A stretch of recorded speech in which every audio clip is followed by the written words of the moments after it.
नमस्कार, आपकी बात के YouTube चैनल पर आपका स्वागत है। मैं हूं विभाकर। चुनाव का समय करीब आते जा रहा है। हालांकि लोकसभा का चुनाव करीब 10 महीने दूर है।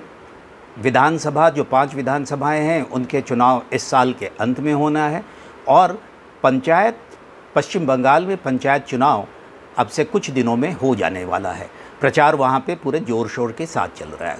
यही कारण है कि कई तरह के बयान सुनने को देखने को मिलते हैं, कई तरह के वायदे, कई तरह के आरोप प्रत्यारोप, ये सारी चीज़ें चल रही है। गर्माहट है, ज़ुबान हर एक पार्टी की तरफ से, हर नेता की तरफ से अलग अलग तरीके से इस्तेमाल किया जा रहा है। ज़ुबानी जंग जिसको कहते हैं वो जारी है और इसके साथ ही गठबंधन बनाने का, नए समीकरण बनाने की कोशिश सत्ता पक्ष और विपक्षी दलों की तरफ से भी हो रहा है। इस सिलसिले में विपक्षी दलों ने एक पहला कदम जो है वो उठाया था और अभी पटना में उन्होंने अपनी पहली दौर की बैठक की। दूसरे दौर की बैठक शिमला में होने की बात हुई है।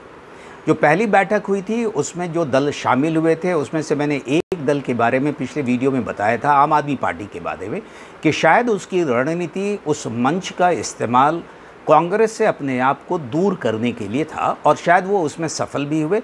चूँकि बैठक में जाने के पहले भी, बैठक के दौरान भी और बैठक के बाद भी कांग्रेस पे जिस तरीके का आक्रमण आम आदमी पार्टी के नेताओं की तरफ से हो रहा है, उससे ये बिल्कुल साफ होता है कि वो कांग्रेस से दोस्ती करना नहीं चाहते हैं। लेकिन आज मैं एक दूसरे पार्टी के बारे में बात करना चाहूँगा, उनकी क्या रणनीति है। हालांकि वो कांग्रेस और जो लेफ़्ट फ्रंट जो है उसके साथ उनकी बनती नहीं है। लगातार चूँकि उन्हीं के खिलाफ संघर्ष करके वो सत्ता में आई हैं। मैं बात कर रहा हूँ ममता बनर्जी की, तृणमूल कांग्रेस की। और बैठक से पहले जो शुरुआत का जो माहौल था, अधिकांश विश्लेषक का यही मानना है, हर एक राजनीतिक दलों का भी अंदर से ये मानना है कि ममता जी को किस तरीके से राजी कर पाना ये बहुत ही मुश्किल की बात होगी, क्योंकि खटास ज़रूरत से ज़्यादा है। लेकिन पहले तो उन्होंने कुछ इसी तरीके के संकेत दिए जब उन्होंने इनडायरेक्टली ये बात कही कि कांग्रेस और लेफ़्ट वेलकम नहीं है पश्चिम बंगाल में, उनके साथ हम साथ नहीं चलने के लिए तैयार हैं। तो उन्होंने जो बात कही, खुले तौर पे तो ये बात नहीं की थी, लेकिन जो इशारा किया था वो उनका ये कहना था कि जो पार्टियां, क्षेत्रीय दल जिस राज्य में मजबूत है उनको ही बीजेपी के साथ मुकाबला करने के लिए छोड़ देना चाहिए। दूसरी पार्टियां उन राज्यों में आके दखल अंदाजी नहीं करें, खेल को ख़राब नहीं करें। इशारा निश्चित तौर से लेफ़्ट फ्रंट और कांग्रेस के तरफ था।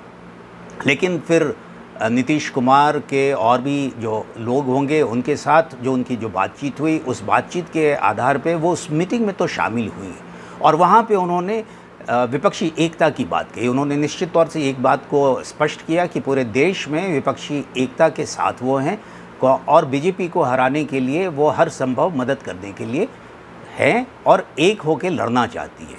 लेकिन एक जगह पे वो बिल्कुल ही चुप्पी साधी रही। उन्होंने ये खुलासा नहीं किया कि क्या पश्चिम बंगाल में भी वो विपक्ष के बाकी दलों यानी लेफ़्ट फ्रंट और कांग्रेस के साथ मिलकर बीजेपी का मुकाबला करेंगी। ये चुप्पी एक रणनीति के हिसाब से है जो मेरे को समझ में आता है, जो मैं समझ पा रहा हूँ। और उसकी वजह जैसे मैंने कहा कि अभी 8 जुलाई को पश्चिम बंगाल में पंचायत का चुनाव होने वाला है और पंचायत से ही, चुनाव से ही ये पता चलेगा कि वो जो दावा अगर कोई करता है कि हमारी ज़मीन है ये और यहाँ पे कोई दूसरी पार्टी दखलंदाजी ना करे, जो सहयोगी बनना चाहता है, तो उसकी जो जांच होगी, उसका जो बैरोमीटर होगा, वो इस चुनाव के नतीजे से पता चलेगा।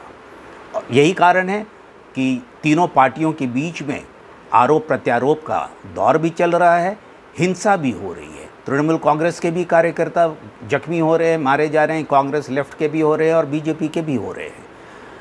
लेकिन नतीजे जब 11 तारीख को आएंगे तो भी ये तल्खी बनी रहेगी। इतना निश्चित है कि ये तल्खी बनी रहेगी। आरोप उसमें भी लगेंगे कि मैं जीता तो ये मेरी जीत है और अगर हारा है, कमज़ोर हुए हैं, तो ये आप लोगों की वजह से हुए हैं। तो ये चलता रहेगा, लेकिन नतीजे सब कुछ तय करेंगे। और मेरा ये मानना है कि अगर बीजेपी का प्रदर्शन पहले से ज़्यादा बेहतर अगर होता है पंचायत चुनावों में, और साथ ही साथ जो लेफ़्ट फ्रंट है और कांग्रेस ने भी अपनी ज़मीन को बचा पाने में वो सफल हो जाते हैं, या फिर तृणमूल कांग्रेस के कुछ इलाकों में वो हराने में मदद करते हुए दिखते हैं कि उनके वोट की वजह से बीजेपी तृणमूल कांग्रेस को हरा पाई है, तो वैसे हालात में मैं ये मानता हूँ कि भले ही वो हमलावर हों, आरोप लगाएं, दोष मढ़ें, लेकिन वो दोस्ती करने के लिए तैयार होंगी। कितने सीटों पे होंगी ये मैं नहीं कह सकता, लेकिन वो दोस्ती करने के लिए मजबूर होंगी, क्योंकि ज़मीन की जो अभी का जो नतीजा आएगा वो जनता के मूड को बताता हुआ रहेगा। तो उसका कोई भी ज़मीनी नेता पूरी तरीके से दरकिनार नहीं कर सकता है, उसकी तरफ से आंख मूंद नहीं रख सकता है। और ममता बनर्जी ज़मीन की नेता हैं, इससे कोई इनकार नहीं कर सकता।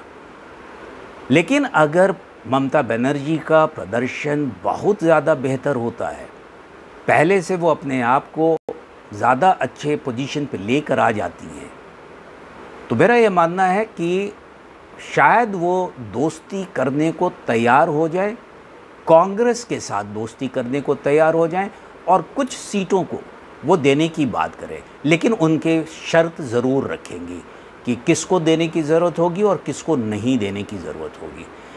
इसके लिए क्या कांग्रेस तैयार होगी? क्या कांग्रेस लेफ़्ट फ्रंट के छोड़कर पश्चिम बंगाल में ममता बनर्जी के साथ सिर्फ हाथ मिलाने के लिए तैयार होगी? ये भविष्य में देखने की बात होगी। मुश्किलात तो ज़रूर आएगी, लेकिन जैसा लोग कहते हैं कि राजनीति में कुछ भी असंभव नहीं है, तो वो समय बताएगा। हमें 11 जुलाई के उस नतीजों के आ जाने के बाद शिमला में जो बैठक होगी उसके बारे में फिर देखने को मिल सकता है कि उस नतीजे का उस विपक्षी दलों के बैठक पे क्या असर पड़ता है। तो इस अंक में बस इतना ही। अगले अंक में आपसे किसी और मुद्दे पे चर्चा करूंगा, लेकिन जाने से पहले आपसे गुजारिश है कि आपकी बात के इस YouTube चैनल को आप ज़रूर देखें, लाइक करें, शेयर करें और सब्सक्राइब करना बिल्कुल ना भूलें। नमस्कार।